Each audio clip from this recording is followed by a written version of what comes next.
At para maging malinaw sa lahat, ang Panginoong Hesus ay hindi si Miguel Arcangel, sapagkat kailanmay hindi sinabi ng Diyos sa sinumang anghel, "Maupo ka sa kanan ko hanggang lubusan kong mapasuko sa iyo ang mga kaaway mo." Sa katunayan, ang sabi ng Diyos Ama sa kanyang anak, "Ang iyong trono, O Diyos, ay magpakailan paman.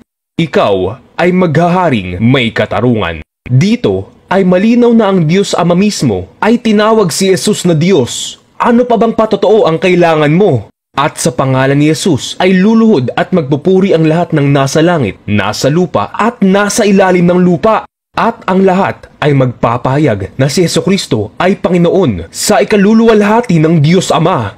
Kaya't kung ang tingin mo pa rin kay Jesus ay tao lamang at ang lahat ng tao ay nagkasala, ginagawa mong sinungaling ang Diyos dahil ang Panginoong Jesus ay hindi kailanman nagkasala. Maaari tayong magpatuloy at magbasa ng marami pang mga talata na nagpapatunay na si Jesus ay Diyos at hindi tayo mauubusan sapagkat ang buong banal na kasulatan ay nagpapatotoo sa Kanya. Tandaan, tatlo ang nagpapatotoo sa langit: ang Ama, ang Salita, at ang Espiritu Santo. At ang tatlong ito ay iisa.